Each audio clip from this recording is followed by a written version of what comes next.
j'espère que tous les membres de la famille de Sion recevront de nombreuses bénédictions du Saint-Esprit, de Père Céleste et de Mère Céleste, à travers cet événement commémoratif du Jour des Parents Célestes 2023. En Corée, le mois de mai est appelé le mois de la famille. Ce mois de la famille comprend la fête des parents, la fête des enfants et la fête des couples. De nombreux anniversaires liés à la famille sont célébrés en mai.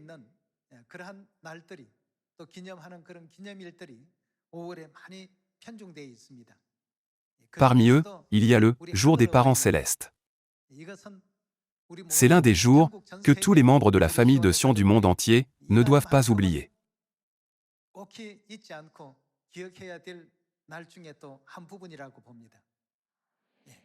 Le jour des parents célestes était le jour où Père Céleste a fait connaître Mère Céleste à ses enfants. Père nous a fait réaliser que nous avons non seulement Dieu le Père, mais aussi Dieu la Mère. De plus, il a ouvert les yeux spirituels de ses enfants ignorants. Dans le passé, lorsque nous étions spirituellement aveugles, nous ne pouvions pas voir cette vérité, mais maintenant, Dieu a ouvert le chemin pour que nous puissions tout voir. C'est ainsi que nous pouvons recevoir Père Céleste et Mère Céleste, et les servir. Dieu a accordé à tous les enfants de Sion la grâce de rêver et d'espérer le royaume éternel des cieux, où Père Céleste et Mère Céleste seront avec nous.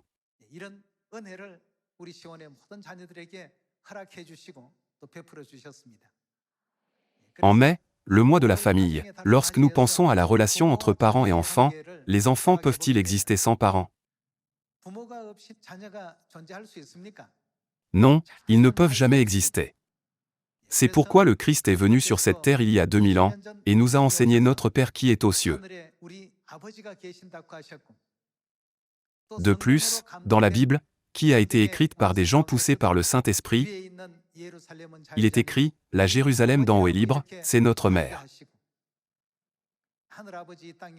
Père Céleste est venu sur cette terre, et a révélé au monde entier la vérité de Mère Céleste, qui avait été cachée dans le monde des ténèbres. Il est maintenant temps que la gloire de Père et Mère soit proclamée par leurs enfants, les sentinelles, dans la Samarie et jusqu'aux extrémités de la terre.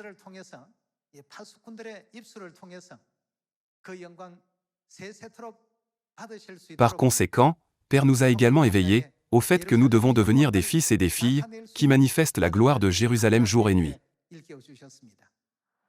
Ainsi, la relation entre Dieu et nous, c'est-à-dire la relation entre parents et enfants, est très importante. Si cette relation n'est pas établie correctement, ni vous ni moi ne pouvons recevoir le salut. Nous pouvons comprendre son importance en lisant Jean chapitre 13, verset 1. Juste avant le début de la cérémonie de la Sainte Seine de la Pâque, Jésus a fait participer ses disciples à la cérémonie du lavement des pieds. En ce qui concerne la cérémonie du lavement des pieds, selon la coutume de l'époque, seuls les serviteurs lavaient les pieds de leur maître, ou des invités qui se rendaient dans la maison de leur maître.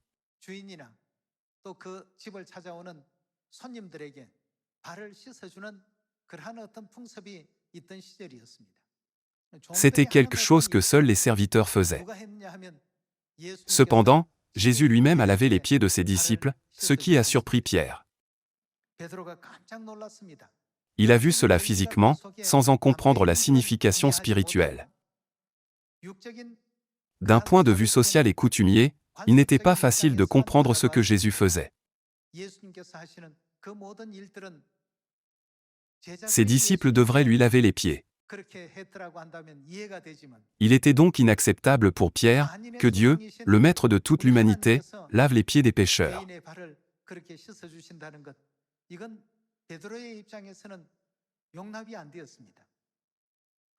Pierre a donc dit, « Seigneur, jamais tu ne me laveras les pieds. » Cependant, en réponse à Pierre, Jésus a fait une déclaration très importante et sérieuse.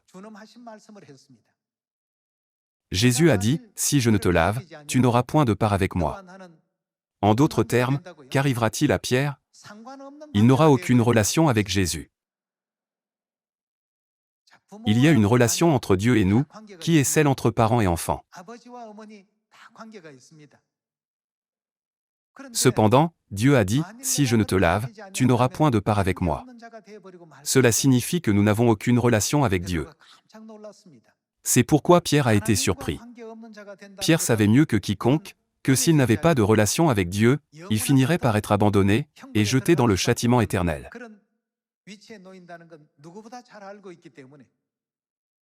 C'est pourquoi Pierre a dit à Jésus, « Alors, Seigneur, non seulement les pieds, mais encore les mains et la tête. » Pierre était vraiment un homme fougueux. Lorsqu'il faisait quelque chose, il le faisait de tout son cœur, et lorsqu'il ne faisait pas quelque chose, il s'abstenait complètement de le faire. Au début, il a dit, « Tu ne me laveras jamais les pieds. » Cependant, lorsque Jésus a dit, « Si je ne te lave, tu n'auras point de part avec moi », il a demandé à Jésus de le laver de la tête aux pieds. Vraiment, nous pouvons comprendre que Pierre avait le plus grand amour pour Dieu et le plus grand espoir du salut parmi les disciples, n'est-ce pas? Alors, réfléchissons à la relation entre Dieu le Père et nous. Elle est déjà connue du monde entier, alors tous ceux qui croient en Dieu l'appellent « Père ».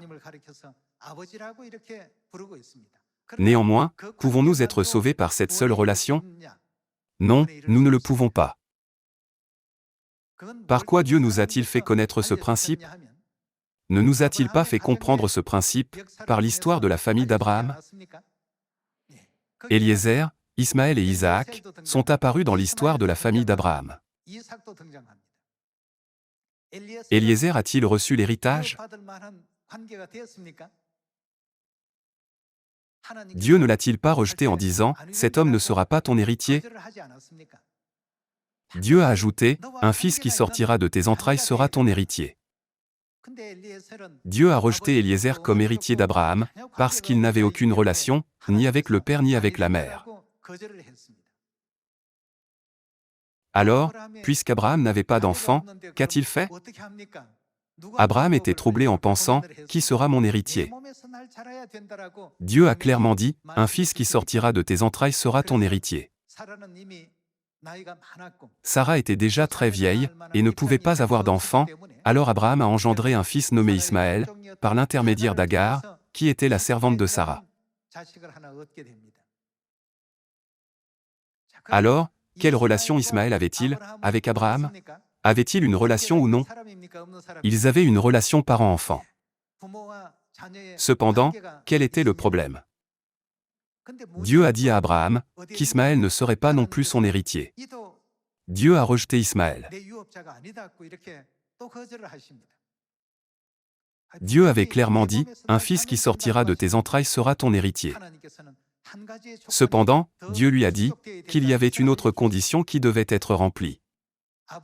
Non seulement le fils doit avoir une relation avec le père, mais il doit également avoir une relation avec la mère. Ce n'est qu'alors qu'il peut devenir l'héritier que Dieu désire. Par conséquent, Dieu a dit à Abraham, « Sarah, ta femme, qui est la femme libre, t'enfantera un fils. Il sera ton héritier. » Cependant, à l'époque, Sarah était déjà trop vieille pour avoir un enfant. Néanmoins, grâce à la puissance de Dieu, Sarah a donné naissance à un enfant, comme Dieu l'avait promis, et Abraham lui a donné le nom d'Isaac.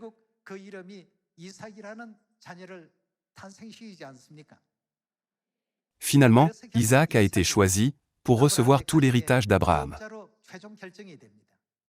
Comme nous examinons cette histoire, que dit Galates chapitre 4 sur notre relation avec Dieu? Quel type de relation avons-nous avec Dieu le Père et Dieu la Mère?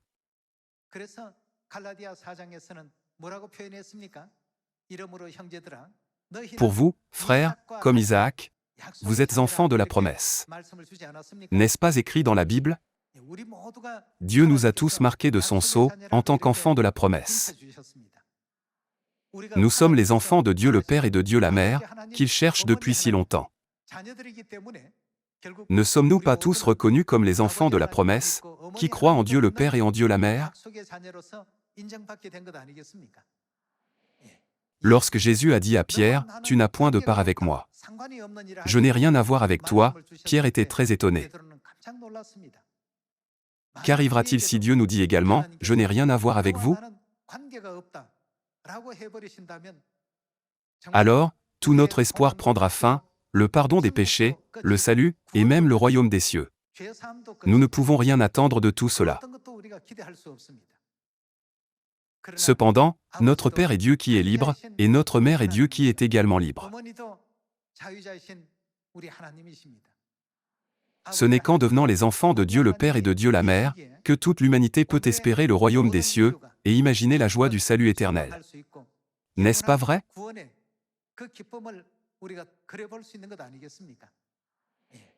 Par conséquent, afin d'établir une relation entre Dieu le Père et Dieu la Mère et nous, quel enseignement Dieu nous a-t-il donné? Dieu ne nous a-t-il pas donné la vérité de la nouvelle alliance? Qu'est-il arrivé à la relation entre Dieu et nous, par la nouvelle alliance? Dieu a établi une relation avec nous. Lors d'un sermon sur ce sujet, j'ai raconté une histoire aux membres de la famille de Sion. Réfléchissons-y ensemble. Imaginez qu'il existe un royaume de fourmis. Dans les montagnes et les champs autour de nous, il y a beaucoup de fourmis. Il y a un roi au royaume des fourmis. Il est remarquable. Il est vertueux, beau, grand et musclé. Dans le monde des fourmis, il y a ce roi, qui mérite d'être appelé le meilleur des meilleurs.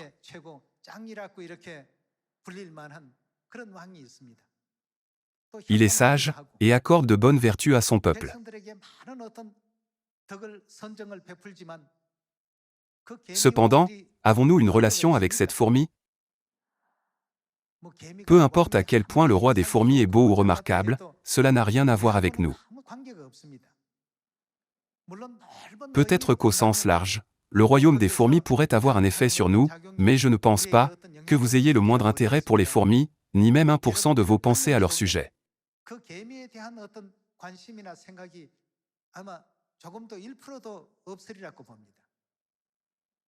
Même si une guerre éclate dans le monde des fourmis, cela n'a rien à voir avec nous. N'est-ce pas ce que nous ressentons au quotidien? Il en est de même, lorsque Dieu voit l'humanité. D'après Job chapitre 35. Il est écrit que les hommes soient méchants ou justes, cela n'a rien à voir avec Dieu, et cela ne l'affecte pas. Lorsque nous regardons la Terre, du point de vue du vaste univers, l'univers est indifférent à cette petite planète, comme nous sommes indifférents au monde des fourmis.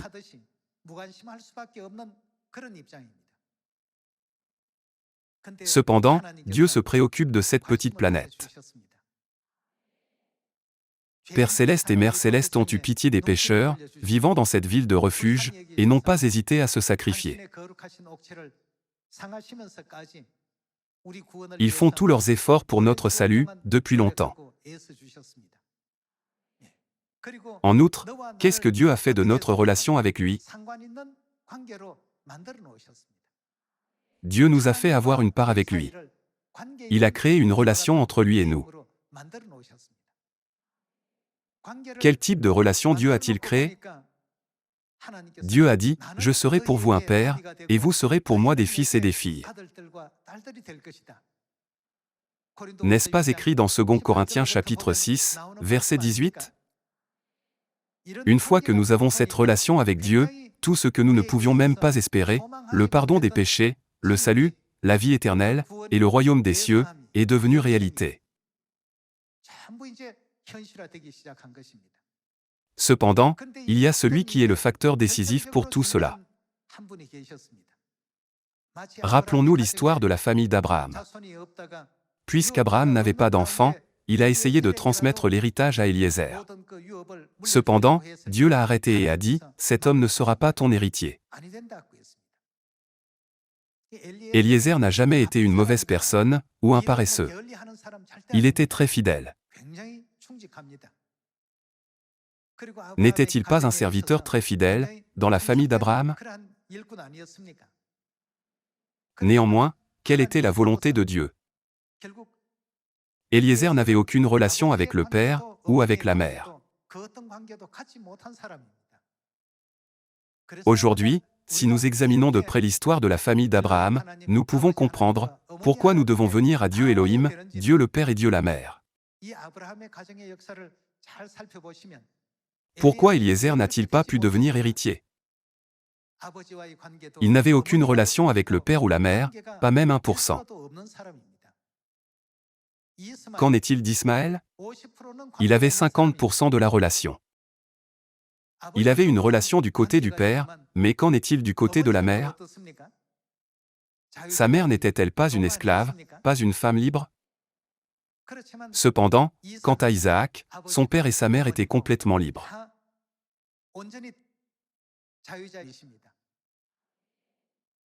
Aujourd'hui, pensez au fait que nous croyons tous en Dieu le Père et en Dieu la Mère. Je crois que c'est quelque chose que tous les gens du monde entier envient le plus. Pourquoi? Quel avenir sera réservé aux gens qui ont une relation avec Dieu le Père et Dieu la Mère? Leur avenir n'est-il pas le royaume éternel des cieux? Leur avenir n'est-il pas la vie éternelle, la bénédiction et le bonheur? Leur position future en tant que sacerdoce royal du ciel n'est-elle pas déjà garantie? Tout cet avenir nous est promis parce que nous avons la relation avec Dieu. Dieu considère les gens qui n'ont aucune relation avec lui, de la même manière que nous considérons les fourmis, et tout ce qu'elles font dans le monde des fourmis. Cependant, Dieu a établi une relation avec nous. Dieu a dit, « Je serai pour vous un père, et vous serez pour moi des fils et des filles. » Il n'y a pas seulement un père, des fils et des filles, mais qui d'autre doit-il y avoir? Qui donne la vie aux fils et aux filles? Par conséquent, dans le monde de Dieu, dans le royaume de Dieu, il y a père et mère. Le royaume éternel des cieux où nous irons, n'est-il pas le monde où Dieu le Père et Dieu la Mère demeurent ensemble? Par Père céleste et Mère céleste, nous avons reçu la vie éternelle, le salut et le pardon des péchés. De plus, nous avons appris l'amour de Dieu et la connaissance correcte de ce que sont les bénédictions et les bonnes œuvres. Ne nous ont-ils pas accordé de telles opportunités? C'est pourquoi notre vie doit être différente de celle des gens de ce monde. Nous sommes ceux qui ont une relation avec Dieu le Père et Dieu la Mère, mais les gens dans ce monde n'ont pas une telle relation.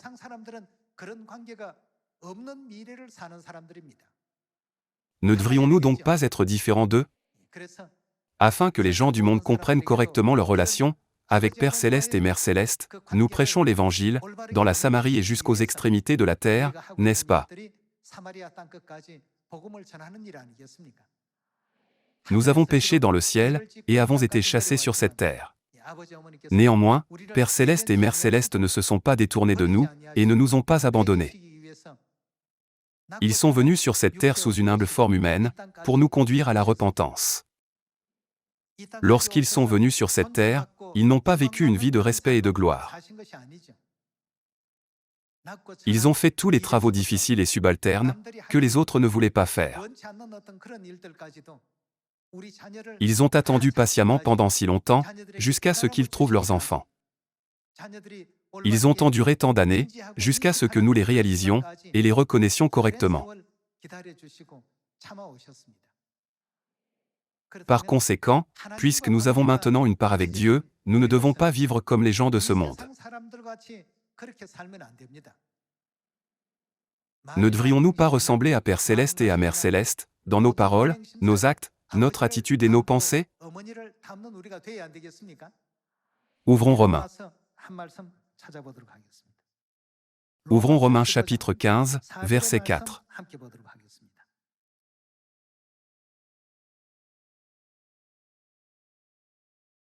Il est écrit, « Or, tout ce qui a été écrit d'avance, pourquoi cela a-t-il été écrit? Il a été écrit pour notre instruction. » Pensez à ce qui s'est passé dans la famille d'Abraham dans le passé. Que se serait-il passé si Isaac n'avait pas établi une relation correcte avec son père et sa mère?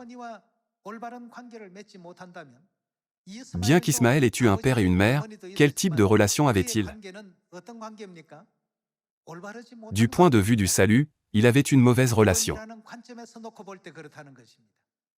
Dieu veut que toute l'humanité ait la foi en Père Céleste et en Mère Céleste, afin qu'elle puisse recevoir son héritage en conséquence.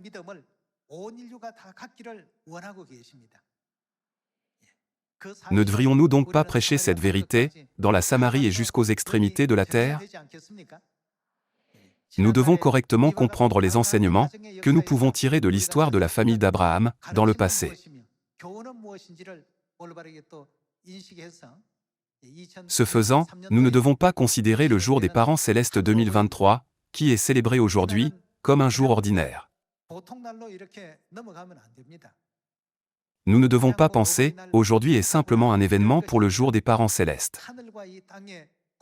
C'est un jour où Dieu a relié le ciel et la terre. Dans le monde céleste, la terre n'est qu'un petit point, ou un grain de poussière. Si Dieu ne s'était pas soucié de nous, toute l'humanité n'aurait été rien.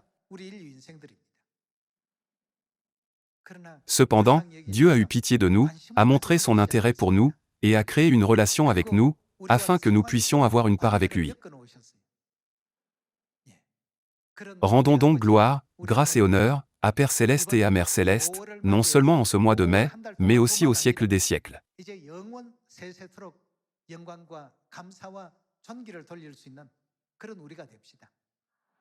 Père Céleste qui est aux cieux. Mère Céleste qui conduit les enfants sur cette terre. Merci, Père et Mère. Nous vous aimons.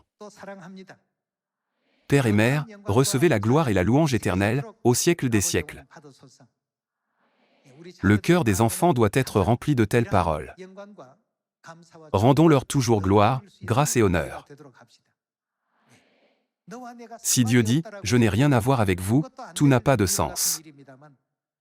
Cependant, Père et Mère nous ont acceptés comme leurs fils et filles, et ont même préparé pour nous la position du sacerdoce royal du ciel.